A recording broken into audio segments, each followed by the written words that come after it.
नमस्कार, मेरा नाम है शुभम उपाध्याय और आप देख रहे हैं चाइना एक्सपोज्ड का एक और नया एपिसोड। आज का एपिसोड कुछ अलग है। कुछ आ, आपने अभी तक चाइना एक्सपोज्ड के जितने भी एपिसोड्स देखे हैं, उसमें या तो आपने विशेषज्ञों के वेबिनार देखे हो या तो आपने विशेषज्ञों से हमारी चर्चा सुनी हो। आज की इस एपिसोड में हम परिचर्चा करने वाले हैं, परिसंवाद करने वाले हैं। आज की इस एपिसोड में हम एक पैनल डिस्कशन करने वाले हैं और आज का यह डिस्कशन, चूंकि जैसा कि हमारे एपिसोड का नाम ही है चाइना एक्सपोज्ड, तो आज का जो पूरा एपिसोड है वो तियानमेन स्क्वायर मैसेकर पर केंद्रित रहने वाला है। वर्ष 1989, तारीख थी 4 जून। बीजिंग की सड़कों पर चीनी कम्युनिस्ट सेना के टैंक दौड़ रहे थे और ये टैंक किसी दुश्मन देश के लोगों को मारने के लिए, किसी दुश्मन देश की सेना पर हमला करने के लिए नहीं, बल्कि चीन के ही नागरिकों के नरसंहार करने के लिए दौड़ाए जा रहे थे और इसका आदेश दिया था चीनी कम्युनिस्ट सरकार। इस पूरे नरसंहार में 10,000 लोग मारे गए। हालांकि चीन की सरकार कहती रही कि बमुश्किल कुछ सैकड़ों लोग मारे गए हैं, लेकिन कई रिपोर्ट्स ये बताती हैं कि इसमें 8 से 10,000 लोगों की मौत हुई। इस पूरे तियानमेन चौक नरसंहार के समय जैसा कि देखा गया कि जो छात्र थे, जो विद्यार्थी थे, जो यूनिवर्सिटी के स्टूडेंट्स थे, जो चीनी नागरिक थे, वो सभी लोकतंत्र की मांग कर रहे थे। वो चीन में अधिनायकवादी सत्ता का विरोध कर रहे थे और यही कारण है कि आज हम जब देखते हैं कि जो तियानमेन चौक नरसंहार हुआ, उस नरसंहार में लोकतंत्र की पूरी आवाज को दबा दिया गया, लोकतंत्र की मांग को दबा दिया गया। और यही कारण है कि आज जो हम देखते हैं कि चीन में अभी भी कम्युनिस्ट अधिनायकवादी सत्ता वहां पर स्थापित है। इसी पूरे विषय पर चर्चा करने के लिए आज हमारे बीच पैनलिस्ट उपस्थित हैं। आज द नैरेटिव के इस प्लेटफॉर्म पर हमारे बीच उपस्थित है श्री आचार्य मिश्रा जी। श्री आचार्य मिश्रा जी द नैरेटिव से लंबे समय से जुड़े हुए हैं, लॉ के विद्यार्थी हैं और विशेष रूप से चीन पर गहन अध्ययन है।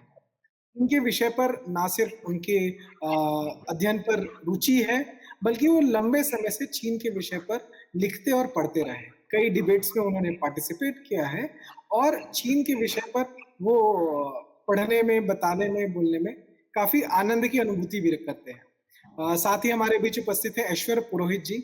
Aishwarya Purohit ji centre for studies on holistic development में हेड ऑफ रिसर्च है। कम्युनिज्म के विषय पर लंबे समय से अध्ययनरत है। साथ ही जो कम्युनिज्म के अलग अलग एस्पेक्ट्स है, चाहे वो मार्क्सिज्म हो, ग्लोबल कम्युनिज्म हो, नियो मार्क्सिज्म हो या माओइज्म हो, इन सारे विषयों पर वो अध्ययन करते आ रहे हैं। इसके अलावा हमारे साथ कुछ ही समय में जुड़ेंगे अशोक शर्मा जी। अशोक शर्मा जी एक एडुकेटर हैं, साथ ही जो यूपीएससी एस्पिरेंट्स है उनके लिए वो एक गाइड है और जो जियोपॉलिटिक्स और इंटरनेशनल रिलेशन का जो विषय है, इस विषय के वो जानकार है। इस विषय पर लंबे समय से वो अध्ययनरत हैं और पढ़ते और पढ़ाते रहे। तो जैसा कि हमने बताया ही आपको कि आज का जो विषय है वो तियानमेन चौक नरसंहार पर केंद्रित है। इस विषय पर ही हम चर्चा करने वाले हैं। तो आज की इस विषय की शुरुआत करते हुए मैं सबसे पहला प्रश्न श्री आचार्य मिश्रा जी से पूछना चाहूंगा कि जो तियानमेन चौक की जो घटना हुई, ये जो पूरा जो नरसंहार हुआ, इस नरसंहार को लेकर कई तरह की बातें सामने आती हैं, कई दावे किए जाते हैं, लेकिन क्या ये जो घटना थी वो उसे हम सिर्फ एक नरसंहार की घटना या एक घटना के रूप में देख सकते हैं, या इसका कोई आइडियोलॉजिकल बैकग्राउंड भी था? क्या इसकी आइडियोलॉजी कोई माओ की आइडियोलॉजी से मिलती थी इस घटना को जो एग्जीक्यूट किया गया, या इसके पीछे मार्क्सिज्म की कोर आइडियोलॉजी थी? मतलब इसका एक आइडियोलॉजिकल कोई बैकग्राउंड था, और यदि वो था तो किस तरह से था? आचार्य जी। जी, आपका पहले तो बहुत बहुत धन्यवाद कि आपने ये अवसर दिया अपनी बात रखने का।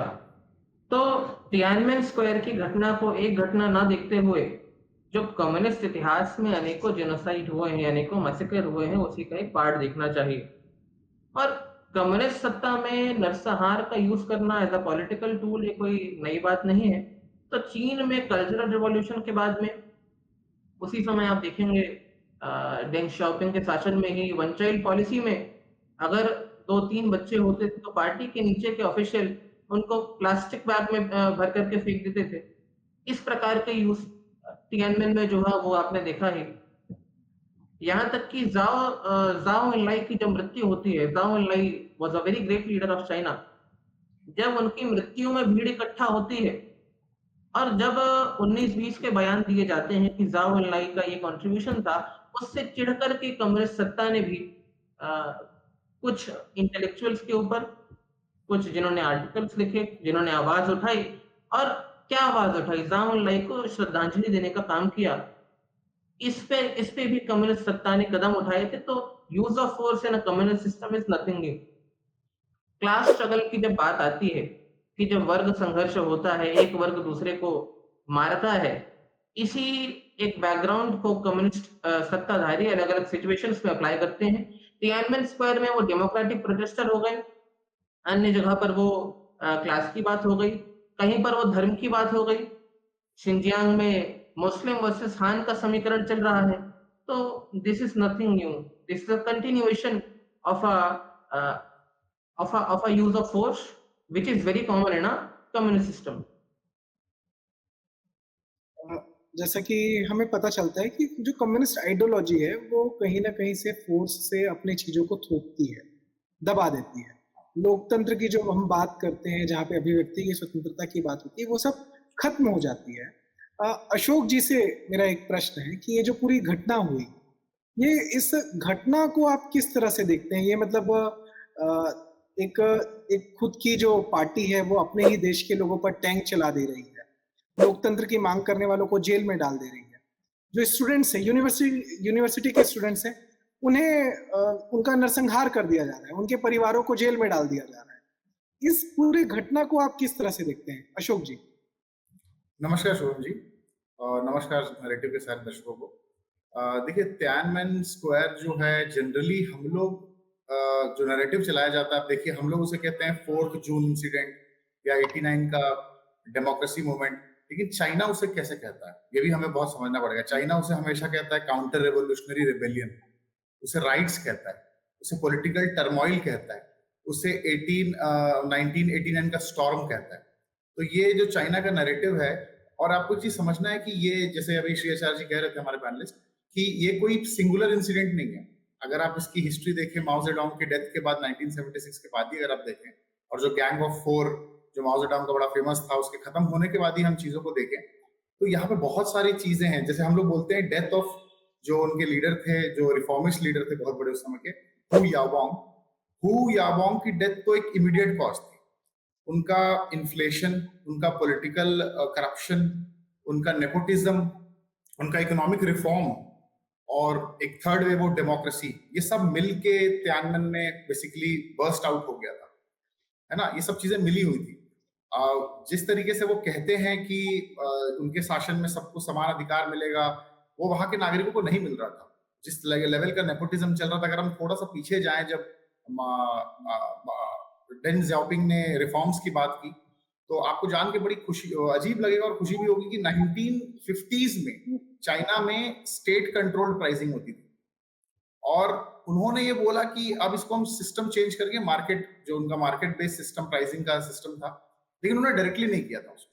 उन्होंने बोला हम स्टेज वाइज करेंगे। तो कुछ चीजों को उन्होंने फिक्स रखा, कुछ चीजों को उन्होंने फ्लेक्सिबल रखा। तो ये जो कम्युनिस्ट पार्टी के जो पार्टी वर्कर्स है, सो कॉल्ड, इन्होंने इस फ्लेक्सिबल प्राइसिंग का इतना इस्तेमाल किया, होर्डिंग की, और इससे इतना पैसा कमाया कि वहां के लोगों के पास, जो नॉर्मल लोगों के पास, जो सैलरीड लोग थे, उनको बड़ा डर लग रहा था। आपको जान के बहुत अजीब लगेगा, जब ये सिस्टम अप्लाई हुआ तो बीजिंग में सिर्फ 1 साल के अंदर 30% सीपीआई जंप हो गया। तो ये सब चीजें वहां की, मतलब सिर्फ आप ये मत सोचिए कि चाइना मिलिट्रीली अपने लोगों को दबा रहा है।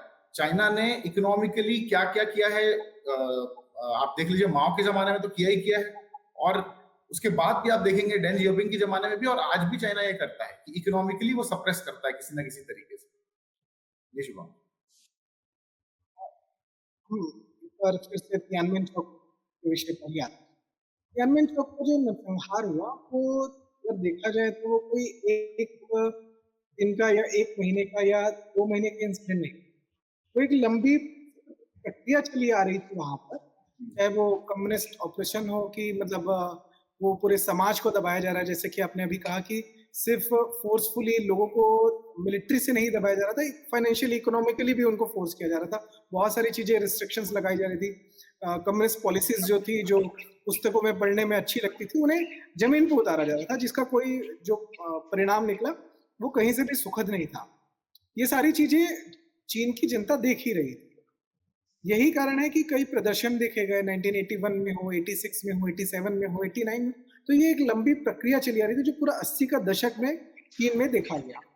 मैं श्री आचार्य जी, चूंकि इस इंसिडेंट पर उन्होंने एक विशेष अध्ययन किया है, मैं श्री आचार्य जी से जानना चाहूंगा कि जो पूरा विरोध की जो क्रम था, पूरा जो घटनाएं थी, छोटी बड़ी जो घटनाएं थी, वो घटनाएं कैसे चली आ रही थी, उस पर जरा आप विस्तार से एक बार बताइए।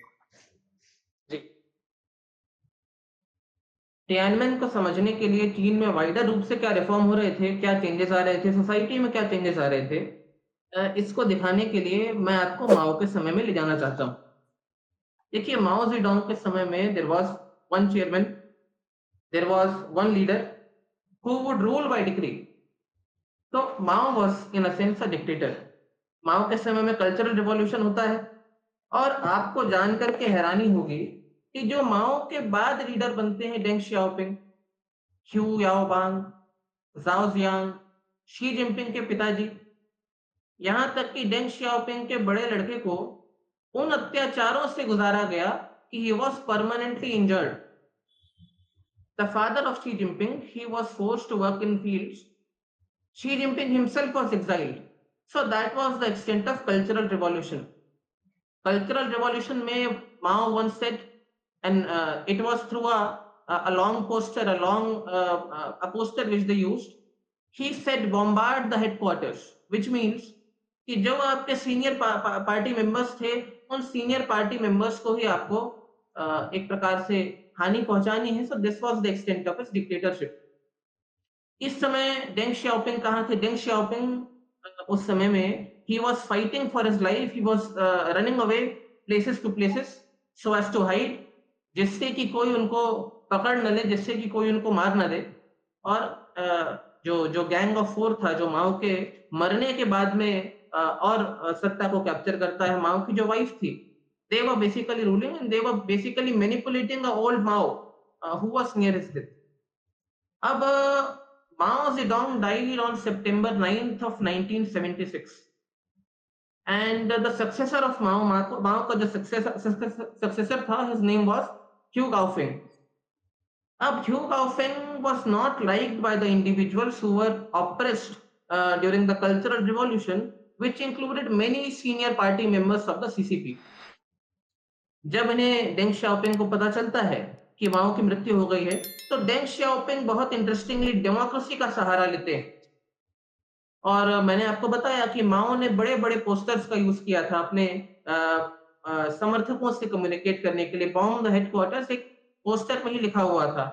डेंग शाओपिंग ने पहले तो अपने आप को रीइंस्टेट करवाया और article 45 of the Chinese constitution, एक ऐसा एक आर्टिकल आया, उसमें फ्रीडम ऑफ स्पीच की बात हुई। उसमें इन बड़े-बड़े पोस्टर्स के यूज की बात हुई। और डेंग ने इसका क्या उपयोग किया? डेंग शाओपिंग ने इसका ऐसा उपयोग किया कि ह्यू गाओफेंग, जो माओ का सक्सेसर चेयरमैन था, उसको अपना पद छोड़ना पड़ा और at the end of the day Deng Xiaoping came to power. तो आप इस पैटर्न को देखिए। और 1981 में डेंग शाओपिंग एक प्रोटेस्ट करवाता है। जो एक्साइल्ड कम्युनिस्ट लीडर थे वो एक प्रोटेस्ट करवाते हैं, किसके नाम पर? डेमोक्रेसी के नाम पर, फ्रीडम ऑफ स्पीच के नाम पर, राइट्स के नाम पर, जिसमें चीन के नागरिक सामने आते हैं।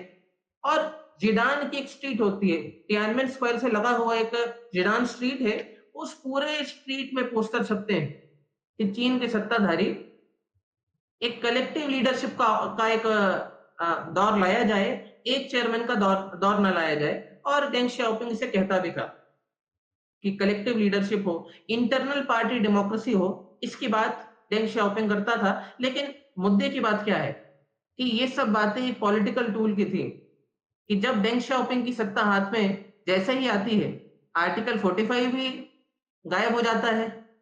जो जिडान की स्ट्रीट में वॉल ऑफ डेमोक्रेसी थी, उसको एक पार्क में शिफ्ट करते हैं और फिर पार्क से वॉल ऑफ डेमोक्रेसी वो कोलैप्स हो जाती है। There is no wall of democracy. जो फ्रीडम ऑफ एक्सप्रेशन का राइट मिला हुआ था, डेंग शाओपिंग जिसने उसका यूज करके सत्ता पे वो काबिज हुआ, उसको वो हटाता है। लेकिन डेंग शाओपिंग साथ ही 4 मॉडर्नाइजेशंस की बात भी करता है। अब 4 मॉडर्नाइजेशंस कौन-कौन सी थी? 4 modernisations were in essence economic reforms. Deng Xiaoping और बाकी कम्युनिस्ट लीडर समझ चुके थे कि सोशलिज्म का समय अब एक प्रकार से खत्म होने को आया है और प्रोपेगेंडा ऐसा था कि basic tools like washing machine, basic tools like vacuum cleaner, Chinese population इनको कैपिटलिस्ट मानना शुरू कर चुकी थी। सो जब कल्चरल रिवॉल्यूशन खत्म होता है, चीन के सत्ताधारी सबको प्रमोट करते हैं, मॉडर्नाइजेशन को प्रमोट करते हैं। ह्यू याओबांग और जाओ जियांग जो कि डेंग शाओपिंग के दो एक प्रकार से सक्सेसर थे, दोनों एक एक बार फिर जनरल सेक्रेटरी बनते हैं। और जनरल सेक्रेटरी बनने का मतलब general secretary is basically the position of the president. Xi Jinping today is the general secretary of CCP, so he is the president. जाओ जियांग और ह्यू याओबांग जनरल सेक्रेटरी बनते हैं।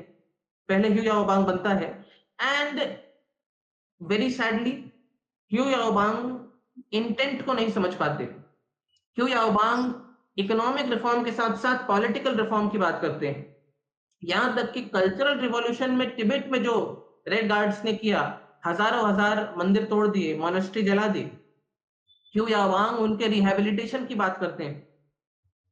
जब 1986 में एक और प्रोटेस्ट होता है, ये भी प्रोटेस्ट फ्रीडम का ही था, क्योंकि डेंग शाओपिंग के समय में जो आपको फ्रीडम ऑफ एक्सप्रेशन मिला, जो आपको डेमोक्रेसी बॉल मिली, जिसको डेंग शाओपिंग ने ही हटा दिया, जब जनता इसकी पुनः मांग करती है, तब ह्यू याओबांग उनके समर्थन में उतरता है और बहुत सॉफ्ट स्टेटमेंट देता है।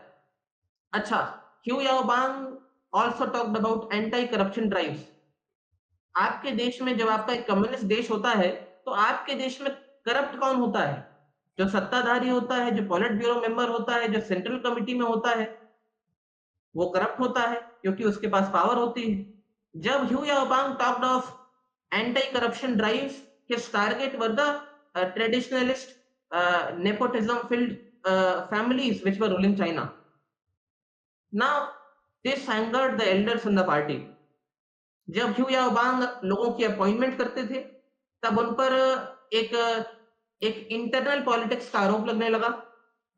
और जब ह्यू याओबांग ने 86 के प्रोटेस्ट में एक सॉफ्ट कॉर्नर दिखाना शुरू कर दिया, so this was not tolerated by Deng Xiaoping and Hu Yaobang was replaced by Zhao Ziyang. Now Deng Xiaoping wanted some changes in the economic system, but what he did not want was the change in the political system, which was misjudged by Hu Yaobang. And now when Zhao Ziyang was replaced, when Zhao Ziyang came to power, उनका मुकाबला far left से होता है, जिसका प्रतिनिधित्व ली पेंग करते हैं। ली पेंग तो जो बेसिक मॉडर्नाइजेशन होता है उसको भी क्वेश्चन करते हैं कि आप कहाँ के सोशलिस्ट हैं, आप छुपे हुए एक बोर्जुआ हैं। इस प्रकार की भाषा का प्रयोग खुलेआम होने लगता है और पार्टी राइवलरी सामने आना शुरू होती है। और जब ये बातें चलती हैं, क्योंकि उस समय तक अर्बन रिफॉर्म्स के कारण काफी डेवलपमेंट हो चुका था, कोस्टल टाउन्स कुछ वहां पे स्पेशल इकोनॉमिक जोन बन चुके थे, एक डेमोक्रेसी कहीं ना कहीं एक आम आदमी तक थोड़ी बहुत पहुंची थी, मॉडर्नाइजेशन पहुंचा था, कम्युनिस्ट सिस्टम से जो समाज था वो उभर रहा था। अब इस बीच में एक बहुत बड़ा झटका लगता है कि जो जनता का हीरो था, जो डेमोक्रेसी की बात करता था, जो अधिकारों की बात करता था, उस ह्यू याओबांग को 15 अप्रैल 1989 को एक हार्ट अटैक आता है। और बहुत interestingly heart attack politburo meeting के समय आता है। तब तक ये बात क्लियर हो चुकी थी कि ह्यू याओबांग के खिलाफ एक्शन चले जा रहे हैं, उन्हें पार्टी से बर्खास्त करने की चर्चा हो रही थी और जनता में एक आक्रोश की लहर थी कि लोगों के समर्थन में जो नेता उतरा, पॉलिट ब्यूरो के मीटिंग के वक्त उसको हार्ट अटैक आता है। कई कंस्पिरेसी थ्योरी भी आगे आती हैं कि क्या ह्यू याओबांग को मार दिया गया, क्या ह्यू याओबांग को इतना प्रेशर में डाला गया सेल्फ क्रिटिसिज्म सेशंस के दौरान, जहां 40-40 घंटों तक आपके खिलाफ बयानबाजी होती थी, आपको स्वयं की ही के एक्शन को गलत बताना पड़ता था। और एक रिकॉर्ड था कि सेल्फ क्रिटिसिज्म जो सेशंस होते थे उनमें उनमें सुसाइड हो जाता था उसके बाद में as a resultant of the depression that the individual face. तो ह्यू याओबांग की मृत्यु के बाद में एक बहुत बड़ा प्रोटेस्ट होता है। लगभग 1 मिलियन की संख्या में ह्यू याओबांग के फ्यूनरल में लोग आते हैं। तियानमेन स्क्वायर में ह्यू याओबांग की तस्वीर रखी जाती है और आप सब ने देखा होगा 3 नीलिंग स्टूडेंट्स की एक फोटो आती है, एक पिक्चर सामने आती है कि याओबांग के सामने 3 छात्र नील कर रहे हैं, उसे एक प्रकार से सलामी दे रहे हैं। अच्छा, जब ये होता है, जब इतना प्रोटेस्ट होता है, जब इतने लोग इकट्ठा होते हैं, तब आपको मैंने शुरू में बताया था कि माओ बड़े-बड़े पोस्टर्स का उपयोग करता था, हाथ से लिखे हुए बड़े-बड़े पोस्टर्स का उपयोग करता था। डेंग ने भी उसका उपयोग किया, फिर उसका उपयोग बंद हो गया। अब जब प्रोटेस्ट शुरू हुआ, तब उसमें डेमोक्रेसी, लिबरलिज्म की बात आने लगी। डेंग शाओपिंग को खुल कर के लोग गालियाँ दे रहे थे, ऐसी स्थिति हो गई और उनमें चुटकुले लिखे जाने लगे। और एक आपको मैं बताना चाहूँगा, 2 लोग चर्चा कर रहे हैं, ऐसा परिदृश्य है। एक पूछता है कि if Napoleon had the People's Liberation Army, he would not have lost in Waterloo. तो नीचे का दूसरा आदमी जवाब देता है कि if Napoleon had the Chinese media, nobody would have known of Waterloo. तो एक सेंसरशिप के ऊपर ये क्वेश्चन उठने ये लगे।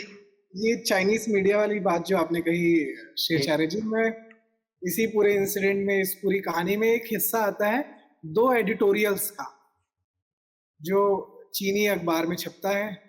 और उस एडिटोरियल, मेरा कहना मतलब जो विशेषज्ञ हैं वो कहते हैं, कई पुस्तकों में इस बात का उल्लेख है कि वो जो 2 एडिटोरियल्स थे, उन्होंने कहीं ना कहीं इस प्रदर्शन को 10 गुना ज्यादा आगे बढ़ा दिया था।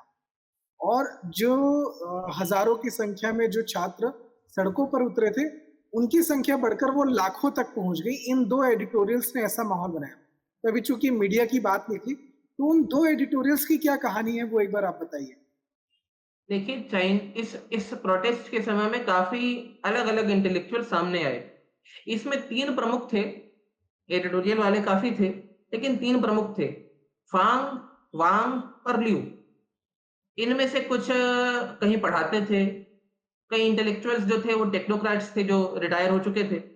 कई लोग थिंक टैंक्स में भी काम करते थे, पॉलिसी ड्राफ्टिंग करते थे, फिर वो रिटायर हो चुके थे। कई लोग यूनिवर्सिटी, सिन्हुआ यूनिवर्सिटी जैसे हो गई, बीजिंग पीकिंग यूनिवर्सिटी हो गई, इनके प्रोफेसर थे। तो इनके द्वारा लिखे जाने वाले जो पैम्फलेट थे, क्योंकि छपता तो वही था जो सीसीपी चाहता था, तो इनके लिखे हुए पैम्फलेट्स, इनके लिखे हुए एडिटोरियल्स, और कहीं न कहीं कुछ इंटेलेक्चुअल्स को ज़ाओ ज़ियांग का प्रोटेक्शन भी प्राप्त था, क्योंकि he was talking of modernisation. और ये बात डेंग शाओपिंग को भी पता थी कि अगर आपके आपके जिन्हें यूज़फुल इडियट्स कहा जाता है, आपके समर्थकों को अगर आप आपके समर्थक एकेडमिशियंस को अगर आप नहीं बचाएँगे, तो फार लेफ्ट जिसमें ली पेंग भी आते थे, जिसमें चेन यून भी आते थे, जिसमें एल्डर्स भी आते थे, वो एक प्रकार से आपके रिफॉर्म्स को रोक देंगे। डेंग शाओपिंग का जो पूरा जीवन है, वो एक प्रकार से इकोनॉमिक सिस्टम के रिफॉर्म पर बेस्ड है। तो उसकी जो कोर लेगेसी थी, उसको बचाने के लिए इनको प्रोटेक्शन प्राप्त था। लेकिन तियानमेन स्क्वायर में देखा जाता है कि ये प्रो प्रोटेस्टर और डेंग शाओपिंग फॉर मॉडर्नाइजेशंस की बात करता था। वांग मेरे हिसाब से जो फेंग वांग और लियू में वांग है, इन्होंने फिफ्थ मॉडर्नाइजेशन की भी बात कर दी, जिसमें वो लिखते थे, और मुझे ध्यान में आता है कि अब हमें कोई स्वर्ग से उतरा राजा नहीं चाहिए, अब हमें कोई ड्रैगन एम्परर नहीं चाहिए, अब हमें कोई ऐसा एक्सपेंशनिस्ट एम्परर नहीं चाहिए, अब हम अपनी सत्ता को स्वयं ही धारण कर लेंगे, ऐसा उसने एक आर्टिकल में लिखा, जो कि काफी एक वेल सर्कुलेटेड आर्टिकल बना। और नेचुरली डेंग शाओपिंग के लिए ही इसमें बात कही गई थी कि आप राजा मत बनिए। मैं एक और चीज इसमें कहना चाहूंगा शेरचार्य जी, आपको मेरी आवाज आ रही? जी जी जी जी। जो 1989 की घटना हुई, 1989 के जून महीने की जो पूरी घटना हुई, जो अप्रैल महीने से पूरे प्रदर्शन शुरू हुए, उस घटना की अगर स्पेसिफिक अगर हम बात करें, तो कहीं ना कहीं वो जो अप्रैल माह 15 अप्रैल को जो हु याओबंग की मृत्यु होती है। उसके बाद लगातार आंदोलन होते हैं। 26 और 28 अप्रैल को 2 एडिटोरियल्स लिखे जाते हैं जो ली पेंग ने लिख पाए थे, और प्रदर्शन कर रहे आंदोलनकारियों को उन्होंने देशद्रोही करार दे दिया था। जी जी उसके जी बाद जी। फिर मई के माह में लगातार आंदोलन होते हैं। फिर झाओ जियांग का उस समय इसी बीच में उत्तर कोरिया का दौरा होता है, और वो जब वापस आते हैं तो ली पेंग उनको कड़े एक्शन लेने, कठोर कदम उठाने की बात करते हैं।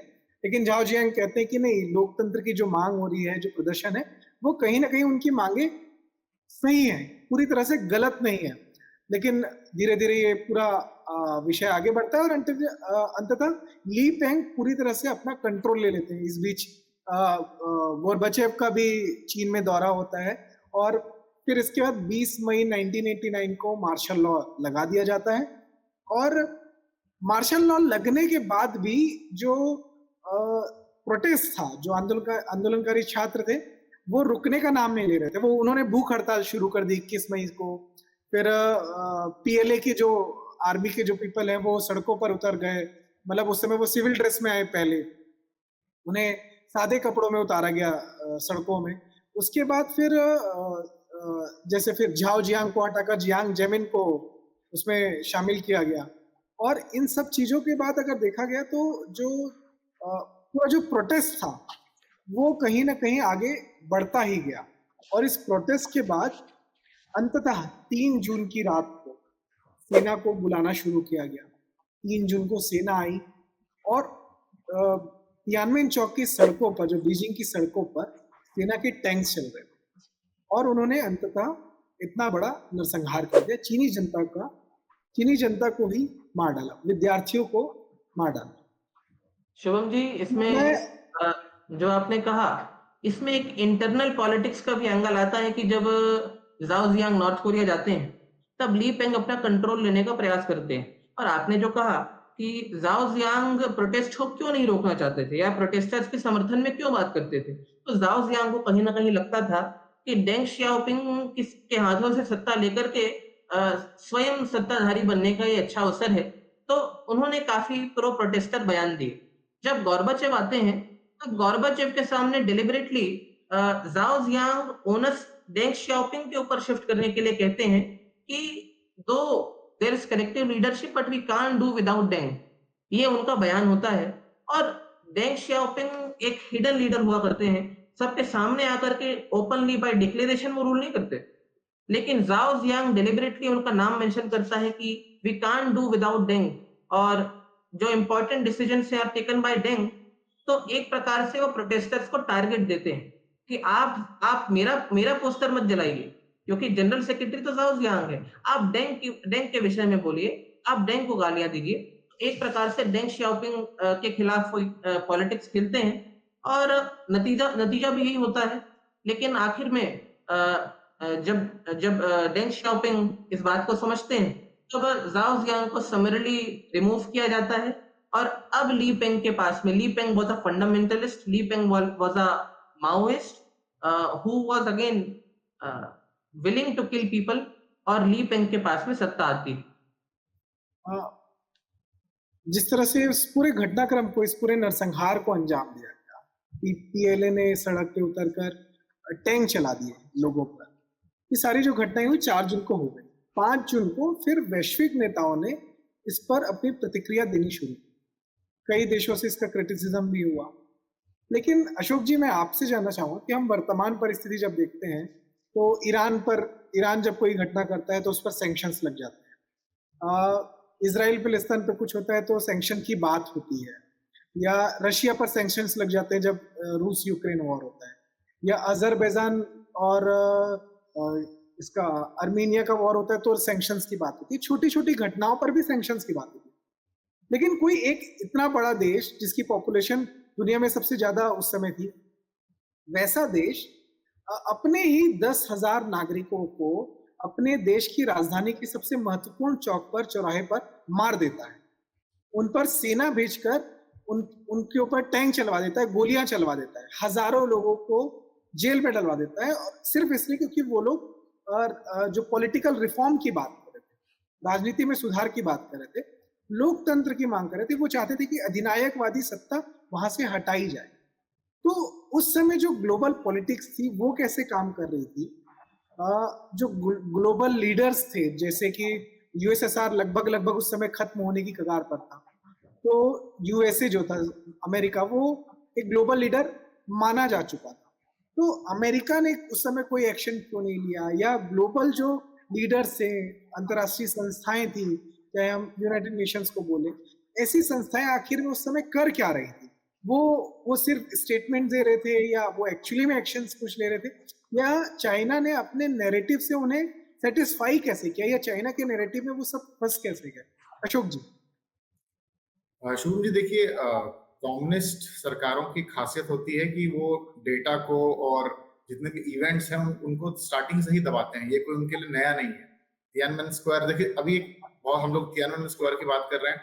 आपको बहुत अजीब लगेगा कि चाइना में तो 400 जगह प्रोटेस्ट हो रहा था, लेकिन आज भी नैरेटिव क्या होता है कि सिर्फ तियानमेन में ही टैंक्स आए, तियानमेन में ही लोगों को मारा गया। उसके बाजू में एक एवेन्यू है, चैंगन जो एवेन्यू है, बहुत बड़ा उनका फेमस मेट्रो स्टेशन भी वहां पर भी सेम वायलेंस हो रहा था। लेकिन क्योंकि तियानमेन इतना मेजर है कि हमको चाइनीज मीडिया ने सिर्फ उसको यहीं पे रोक के रखा है। यही उनकी पहली सफलता है। क्या इतने सालों बाद भी, 34-35 साल के बाद भी हम सिर्फ तियानमेन की बात कर रहे हैं। हम ये नहीं बोल रहे कि ये जो वेव थी ये पूरी चाइना में थी। पहला चीज, क्योंकि आपको याद होगा शंघाई में भी प्रोटेस्ट हो रहे थे, ठीक है, ये सब जगहों पे प्रोटेस्ट पहले से हो रहे थे। दूसरा चीज, आपको एक और चीज समझना है कि चाइनीज जो मीडिया है, जो अभी श्रेयाचार्य जी ने कहा, जो स्टोरी है कि वाटरलू ही नहीं पता चलता, चाइनीज का ये पहले से कॉन्सेप्ट रहा है। और ये सिर्फ चाइना के साथ नहीं रहा। आप जितने भी कम्युनिस्ट डिक्टेटर्स देखेंगे, वो लोग अपने डेटा को हमेशा से ही दबा के रखते हैं। अभी हमने कोविड के टाइम में भी देखा हुआ है, चाइनीज आज भी बोलते हैं कि 300 लोग मरे हैं तियानमेन स्क्वायर। हम उस नैरेटिव को पुश करते रहते हैं। वो हमेशा ये कहेंगे 300 लोग मर गए। कोविड में भी उन्होंने यही कहा था कि हमारे यहाँ बहुत कम मर गए, जबकि हम सबको पता है कि कितनी सल्फर का कंटेंट, मतलब सैटेलाइट से हमें दिख रहा है कि बर्निंग एशेस से हमको दिख रहा है, लेकिन वो उस चीज को भी मानते नहीं है। दूसरा चीज, चाइना की खासियत है, सीसीपी के लिए ये एकदम ऐसा इवेंट था। शिवम जी, जी आपकी आवाज आ रही है। हाँ, सीसीपी के लिए बहुत वाटरशेड मूवमेंट था, क्योंकि एज अ पार्टी, अगर वो उस समय वो क्योंकि कम्युनिस्टों के साथ एक खासियत है कि वो लोग पावर को यूज करेंगे ही करेंगे। देखिए, मैं उसका आपको थोड़ा सा बैकग्राउंड देता हूँ। आप नोटिस कीजिए, जब 1978 में पहला बात हमको पूछना है कि स्टूडेंट्स ही मूवमेंट में क्यों आए। ये भी क्वेश्चन है कि स्टूडेंट्स लोगों ने मूवमेंट क्यों शुरू किया। एक सवाल आना चाहिए हमारे बीच में। 1978 की परिस्थितियां ऐसी थी कि आप चाइना से बाहर नहीं जा सकते। चाइना में आपको एक्सपेंशन करना है, किसमें? एग्रीकल्चर में, प्लेन इंडस्ट्रीज में आपको एक्सपेंशन करना है। खासियत ये थी, पहले क्या होता था, हर कॉलेज को एक लिमिटेड अमाउंट ऑफ लोगों को लेना पड़ता था, जो कि मैंडेटेड बाय द स्टेट था। जब ये लिबरलाइजेशन का डेन जियोपिंग ने कॉन्सेप्ट लाया, तो इनको ये मैंडेट खत्म हो गया। तो ये जितने भी नेपोटिज्म से लोग आते थे, उनको डायरेक्टली वो एडमिशन दे देते थे और उन्हीं को ब्यूरोक्रेट बनाते थे। तो आप देखिए, पूरा इनएफिशिएंट ब्यूरोक्रेसी स्ट्रक्चर खड़ा होना शुरू हो गया। अब क्योंकि इनएफिशिएंट ब्यूरोक्रेटिक स्ट्रक्चर है, तो एक प्रकार का सोशल डिसइन्फ्रेंचमेंट था कि हमको पसंद नहीं आ रही चीज। दूसरा, क्योंकि आपने प्राइवेट सेक्टर खोल दिया, तो प्राइवेट सेक्टर बहुत ज्यादा पैसा कमाना नहीं शुरू किया, उसने फ्लैश करना भी शुरू किया, जो कि लोगों को दिख रहा था कि ये फ्लैश हो रहा है। ये डबल साइड चल रहा था और उन लोगों को लगा कि हम देश छोड़ के जा नहीं सकते, यहां पर हम पढ़ नहीं पा रहे। जैसे फैंग की बात कर रहे थे, फैंग लिजी प्रिंसटन के प्रोफेसर थे। वो जब बीजिंग आते हैं, वो टूर करते हैं बीजिंग की कॉलेजेस में और उनको बताते हैं कि भाई हमें रूल ऑफ लॉ चाहिए, हमें एक ओपन डेमोक्रेसी चाहिए, तब हम अपना एक अच्छा इकोनॉमिक सिस्टम बना पाएंगे। तो डेन जियोपिंग सीधा उन पर अटैक करके ये बात कहते हैं कि वेस्टर्न स्टाइल ऑफ कैपिटलिज्म को थोप रहे हैं हमारे ऊपर, हमारा खुद का स्टाइल होना चाहिए चाइनीज का। तो पॉइंट इज, वो इसलिए कह रहे थे कि जितने भी इंटेलेक्चुअल्स थे और जितने भी स्टूडेंट्स थे खासकर, उन्हें कंफर्म हो चुका था कि कल्चरल रिवोल्यूशन ने ही हमारे इकोनॉमिक और हमारे सोशल फ्रेमवर्क को तोड़ा है चाइना के, और हमें इनसे बाहर निकलना पड़ेगा। और अगर आप एज अ पार्टी भी देखें, जो कम्युनिस्ट पार्टियां होती हैं, वो सोशल लाइफ तक को इन्फ्लुएंस करती है। अभी आप हमारे यहाँ भी देख लीजिए, शादी भी किसके यहाँ करनी है, केरल में ये फिक्स होता है ना। आप पार्टी को बिना बताए शादी नहीं कर सकते, मतलब मैरिज इटसेल्फ भी उसमें पार्टी घुस जाती है। मतलब party penetrates in all spheres of life basically. तो वो बिल्कुल नहीं चाहते थे कि, तो स्टूडेंट्स और इंटेलेक्चुअल्स को समझ में आ गया था कि अगर हमको कोई रिफॉर्म करना है, चाहे वो इकोनॉमिक हो चाहे सोशल हो, it has to come from political front. इसीलिए वो पॉलिटिक्स में, मतलब उनको पॉलिटिकल वो चाहिए था कि भाई हमको रिफॉर्म दीजिए, पॉलिटिकल रिफॉर्म कीजिए, बिकॉज चाइना का जो सिस्टम है वहां अगर आप पॉलिटिकल रिफॉर्म नहीं करेंगे तो वो सोशल और इकोनॉमिक रिफॉर्म होने ही नहीं देंगे क्या कम्युनिस्ट।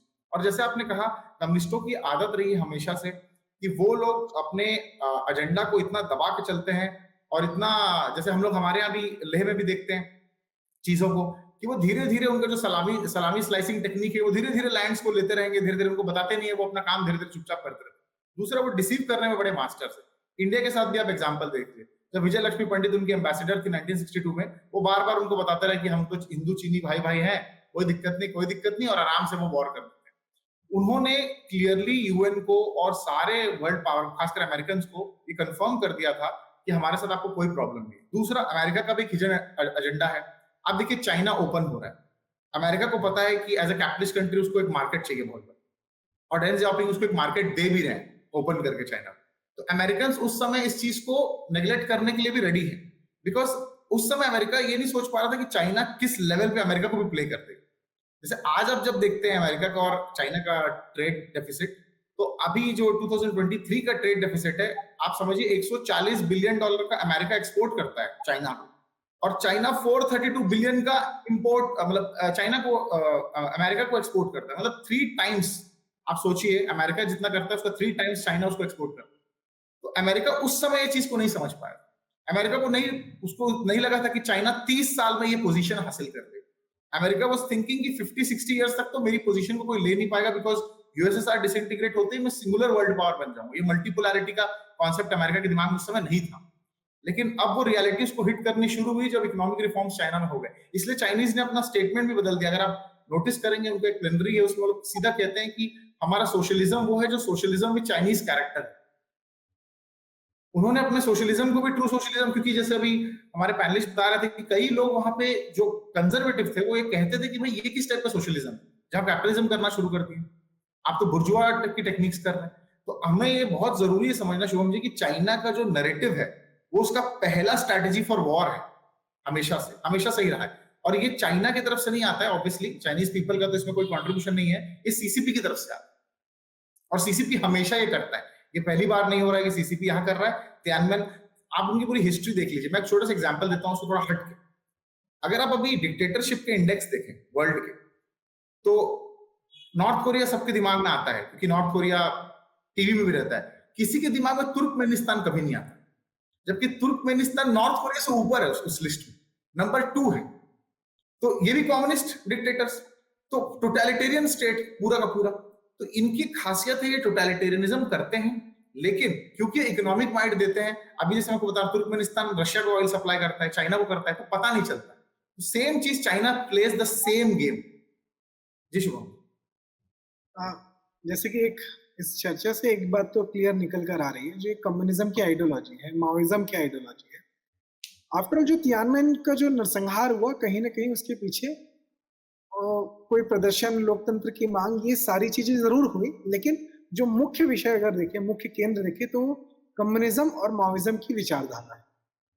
यही माओइज्म की विचारधारा, यही माओवाद की विचारधारा कहीं ना कहीं चीन से भारत में, और इसी माओइज्म की विचारधारा ने भारत के भी कई क्षेत्रों में, बड़े बड़े क्षेत्रों में अपने कॉरिडोर्स बनाए, अपने प्रभावित क्षेत्र बनाए, और यहाँ पे हिंसा एवं आतंक का माहौल बनाया।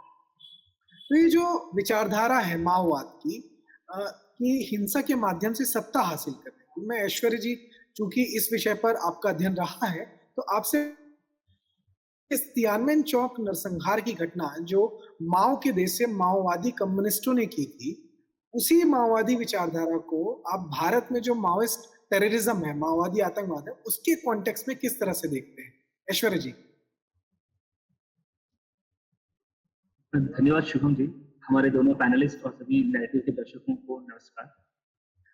आपने भारत को लेकर एक बड़ा प्रासंगिक प्रश्न कर दिया है।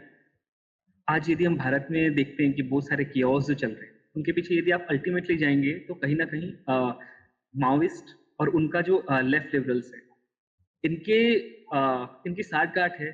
साठगांठ क्या, दोनों है एक ही, बस एक का भेष अलग है, जिन्हें हम आजकल अर्बन नक्सल्स के नाम से जानते भी हैं। तो यदि अपन आइडियोलॉजी की बात करें तो ये 1848 के पहले से जाती है, जहाँ पर जर्मनी में एक यंग पर्सन जो अपने आप को सर्वश्रेष्ठ व्यक्ति मानने लगा था, उसकी एक आइडियोलॉजी से शुरू होता है जिसे हमने मार्क्सिज्म कहा, या सामान्य तौर पर लोग उसे कम्युनिज्म के नाम से भी जानते हैं। तो इस फिलॉसफी में, फिलॉसफी तो क्या कहें, इस आइडियोलॉजी में एक सबसे बड़ा पॉइंट ही है डिक्टेटरशिप ऑफ प्रोलेटरिएट। पर ये प्रोलेटरिएट कौन होगा? वो होगा जिसको सत्ता पे नियंत्रण करना है। तो कार्ल मार्क्स का एक सीधा सा प्रिंसिपल था कि इस रिवॉल्यूशन को, कम्युनिस्ट रिवॉल्यूशन को कौन लीड करेगा? तो मार्क्स का कहना था कि ऑब्वियसली ये प्रोलेटरिएट या सर्वहारे ही करेंगे।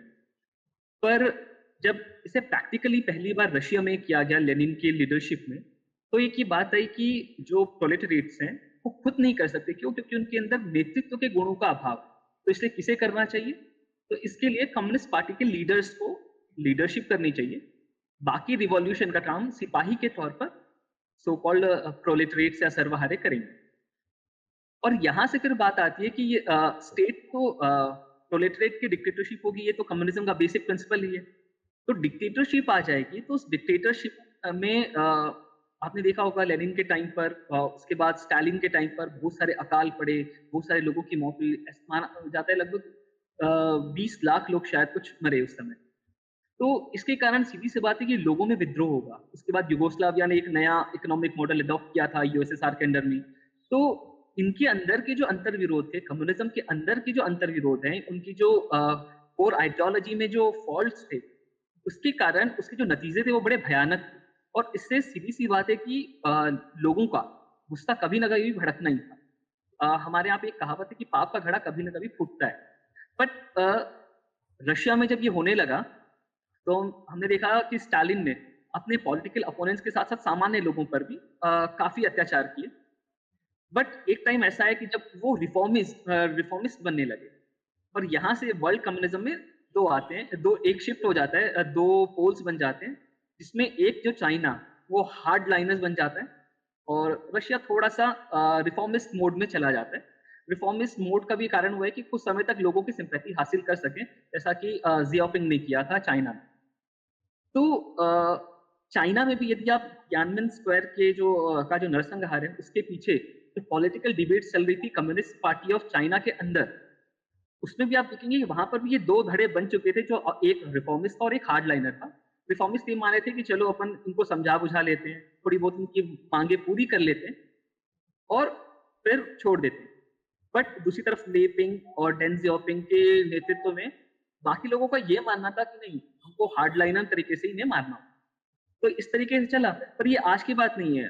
लेनिन को भी जब कहा गया कि ये भी रिफॉर्मिस्ट बन गया है, इसने भी डेविएशन किया मार्क्सिज्म से, फिर इधर ये अपने जो रिफॉर्मिस्ट थे रशिया में, जो रिफॉर्मिस्ट थे उनको भी माना गया कि इन्होंने डेविएशन किया। फिर चाइना भी ऐसी डेविएशन हुआ। और यदि यही सेम बात आप भारत के कॉन्टेक्स्ट में भी देखें कि 64 में कम्युनिस्ट पार्टी ऑफ इंडिया का जो बाइफर्केशन हुआ, वो भी दो तरीके से था।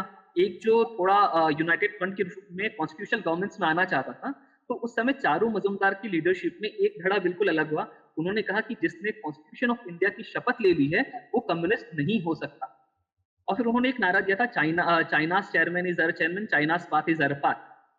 तो उस बात में भी बिल्कुल चल रहे। फिर एक ही बात आई थी बीच में, एक कॉन्टेक्स्ट में एक बात याद आ गई मुझे। अभी जब हमारी बात चल रही थी तो एक प्रश्न आया था कि ऐसा क्या था कि चाइना का बाहर नैरेटिव नहीं बन पाया तियानमेन का। जैसे कि हम देख रहे हैं कि छोटे छोटे देशों में, खाड़ी देशों में जो चल रहा है या जो मिडिल ईस्ट में चल रहा है, उसके ऊपर काफी नैरेटिव चल रहे हैं, पर चाइना का ऐसा नैरेटिव नहीं आ पाया। इसका एक कारण ये भी है क्योंकि आप ये जानते हैं कि एक टाइम ऐसा था कि दुनिया में वर्ल्ड ऑफ नैरेटिव्स को यूएसए कंट्रोल करता है, और यूएसए ने ही अपने हिसाब से दुनिया में नैरेटिव्स बनाए हैं, नैरेटिव्स तोड़े हैं। पर आप यदि 1950 में जोसेफ मैकार्थी की बात करेंगे तो उनका भी ये कहना था कि अमेरिकी सिस्टम भी कम्युनिस्ट हो चुका है। गवर्नमेंट चाहे कुछ भी हो, सिस्टम कैपिटलिस्ट हो, कम्युनिस्ट हो, इससे मतलब नहीं रहता, पर उस समय सिस्टम में कम्युनिस्ट थे। एक आपने बहुत फेमस डायलॉग सुना होगा एक फिल्म का कि सरकार किसी की भी हो, सिस्टम हमारा है। तो ये जो उनका ग्लोबल नेक्सस है वो सभी जगह है। और जो लिबरल्स हैं, जिन्हें हम अमेरिका में वोग भी कहते हैं आजकल, तो ये जो कम्युनिस्टों का इंटरनेशनल नेक्सस है वो कभी भी इन बातों को नहीं आने देता। भारत का भी एक एग्जांपल है कि आप जब जगदलपुर में या बस्तर के नक्सल प्रभावित क्षेत्रों में किन्हीं माओवादियों की मौत होती है तो फर्जी मुठभेड़ के रूप में वो तुरंत वॉशिंगटन पोस्ट से, न्यूयॉर्क टाइम्स से पब्लिश हो जाता है। बट उनके कैडर्स में जब महिलाओं के साथ ज्यादती हो रही है, महिलाएं जो महिला कैडर आत्मसमर्पण करके खुद बता रहे हैं, पर वो वर्ल्ड मीडिया से गायब हो। तो ये एग्जाम्पल है कि केवल ऐसा नहीं है, हम ये नहीं मान सकते कि चाइना के कारण वो नैरेटिव्स दबे, वो उनका नेक्सस है। और आज यदि हम अमेरिका को कैपिटलिस्ट मानते हैं तो ये हम बहुत बड़ी भूल करते हैं, और कम्युनिस्ट कंट्री ही है। और आज के टाइम पे यदि कम्युनिज्म का कोई एपी सेंटर है तो वो यूनाइटेड स्टेट्स ऑफ अमेरिका ही रह गया। तो खैर हम भारत में आते हैं। भारत में तो भारत में जो माओइज्म है उसका यदि उसका एक बहुत अच्छा डॉक्यूमेंट है, ये strategy and tactics of Indian revolution, जो 2004 में communist party of India Maoist ने अडॉप्ट किया था। तो उसमें वो बार बार माओ को कोट करते हैं। उसमें एक बहुत अच्छी लाइन है, scissor of power bye armed forces and settlement of issue bye war. जैसा कि एक इशू तियानमेन में उठा काउंटर रिवॉल्यूशनरी मानकर, उसका सेटलमेंट केवल वॉर से हो सकता था। नहीं तो आपने दुनिया में कहीं और ऐसा उदाहरण नहीं देखा होगा जहां पर किसी सत्ता ने अपने ही देश के नागरिकों के विरुद्ध अपने ही देश की राजधानी में सबसे बड़े चौराहे पर अपने टैंक भेजकर एक उसे साफ करने का हुक्म दिया होगा कि लोगों की भीड़ को साफ कर। तो ये जो तरीका है वो यहाँ पर भी हो रहा है। आप उदाहरण के लिए देखिए, जिसे आप भारत में माओवादियों का एपिसेंटर मान सकते हैं, बस्तर या दंडकारण्य का क्षेत्र, उनमें वो पिछले कई सालों से, पिछले 4 दशकों से उन्होंने वहां पर कब्जा करके रखा हुआ ये लगभग, और लगातार उन्होंने अपनी वहां पे पैड बनाई है। पहले वो ये कहते हैं माओ की एक लाइन से कि people are water, our army the fish. इस सिद्धांत के साथ उन्होंने लोगों को थोड़ा बहुत बहला फुसला कर अपनी तरफ किया, पर सच्चाई यदि आप देखेंगे, एक बहुत अच्छा, यदि आपको इसमें रेफरेंस देखना है तो साउथ एशिया टेररिज्म पोर्टल, उसमें यदि जाकर आप पिछले 2 दशकों में बस्तर के क्षेत्रों में या भारत में भी यदि आप माओइस्ट इंसर्जेंसी के कारण, जिसे हम कहते हैं, या हम कम्युनिस्ट टेरर कहना चाहिए, ज्यादा इंसर्जेंसी बहुत हल्का शब्द हो जाता है इसके लिए, तो यदि हम कम्युनिस्ट टेररिज्म या माओइस्ट टेररिज्म के कारण देखिए तो 4036 सामान्य व्यक्तियों की हत्या की गई है, वो भी जनताना अदालत लगाकर। और वो भी क्यों? क्योंकि ये कम्युनिज्म के अगेंस्ट है, मतलब ये काउंटर रिवॉल्यूशनरी ताकतें हैं। आप एक कॉमन शब्द सुनेंगे, क्रांति विरोधी या प्रतिक्रांतिकारी तत्व। जब भी आप कभी ये बहुत जगह पर्चे फेंकते हैं माओइस्ट, तो यदि आप उनके पर्चों में देखेंगे तो आपको एक सामान्य सा शब्द मिलेगा, प्रतिक्रांतिकारी। तो ये जो था ये कोर कम्युनिस्ट आइडियोलॉजी ही तो है। और जो तियानमेन में हुआ वो भी यही था कि जो भी कम्युनिस्ट पार्टी के अगेंस्ट खड़ा होगा वो एंटी रिवॉल्यूशनरी है, वो एंटी प्रोलेटरिएट है, वो बुर्जुआ वर्ग का प्रतिनिधि है। और यदि आप देखेंगे कि मार्क्सिज्म, क्लास स्ट्रगल और suppression of counter revolutionary elements, ये 2 चीजें कम्युनिस्ट डिक्टेटरशिप को बनाए रखने के लिए बहुत जरूरी थी। वो बस्तर के छोटे से क्षेत्र में हुबहू माओइस्ट कर ही रहे हैं, और तियानमेन में भी वही हुआ। एक ये तरीका दिखता है हमको, और वो लगातार करते जा रहे हैं इस पर। और फिर दूसरा जो नैरेटिव्स को दबाने का था, तो वो तो हमारे बीच में बात हो ही गई कि कैसे तियानमेन की घटना दुनिया के सामने नहीं आ पाई। उसका भी सेम सिनेरियो है जैसा कि यहाँ पर होता है कि बस्तर में होने वाली घटनाओं को आप फर्जी मुठभेड़ के रूप में ही सुनेंगे कभी भी। आपको हमेशा यही बताया जाएगा कि जो माओइस्ट मारे जा रहे हैं वो बेचारे गरीब आदिवासी हैं जो अपने अधिकारों के लिए लड़ रहे हैं। बट जैसे ही आप उनके गुनाहों के ऊपर बात करने लगते हैं तो पूरा वर्ल्ड मीडिया चुप हो जाता है। इसके पीछे ये भी एक इस बात का प्रमाण है कि कैसे पूरी दुनिया के सभी मीडिया संस्थानों पर, शैक्षणिक संस्थानों पर इनका कब्जा हुआ है।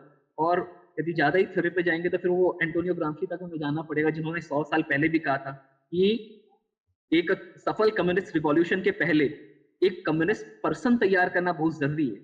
तो आप देखेंगे कि अर्बन नक्सल्स लगातार कर रहे हैं, कोशिश कर ही रहे हैं कैडर प्रोवाइड कराना। ये अपने मन से बोलने वाली बात नहीं है। यदि आप कभी अर्बन पर्सपेक्टिव या जिसे अवर अर्बन वर्क के नाम से कम्युनिस्ट पार्टी ऑफ इंडिया ने अडॉप्ट किया था 2007 में, यही पार्ट स्ट्रैटेजी एंड टैक्टिक्स में भी मिलेगा आपको। तो उसमें उन्होंने बकायदा मेंशन किया हुआ, ये उनकी एक टैक्टिक है कि लोगों की सप्लाई कैसे हो, उनको कैडर कहाँ से मिले।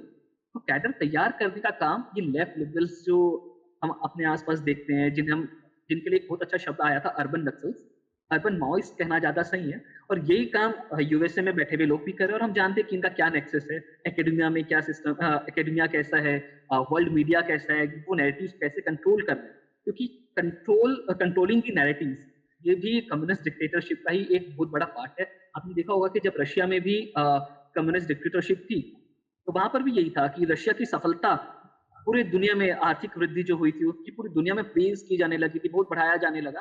पर जब हकीकत सामने आई, तो हम ये भी जानते हैं कि उनको कैसे फिर कम्युनिज्म, फॉल ऑफ कम्युनिज्म एक बहुत प्रसिद्ध घटना भी हुई 1989 की, जब ये तियानमेन स्क्वायर हुआ था। तो ये तियानमेन स्क्वायर भी एक यही तरीका है कि उन्होंने देख लिया कि रशिया में भी पहले वो रिफॉर्मिस्ट बन गए, फिर भी डिक्टेटरशिप उनके हाथ से गई, तो फिर अभी हमको रिफॉर्मिस्ट बनने की बजाय हमको बल से ही इनको कुचल देना चाहिए। क्योंकि आप देखेंगे कि तियानमेन स्क्वायर के बाद जो हुआ, उस नरसंहार के बाद जो हुआ, वो बड़ा भयानक है। लोगों की मेमोरी से तियानमेन स्क्वायर को हटाने का पूरा षड्यंत्र चला। आज हम भारत में बैठे हुए, इसलिए हम लोग इस पर बात कर रहे हैं। चीन में तो एक शब्द भी यदि कहीं पर तियानमेन लिखा हुआ भी मिलता है, तो आपको क्या सजा होगी ये आप जानते हैं।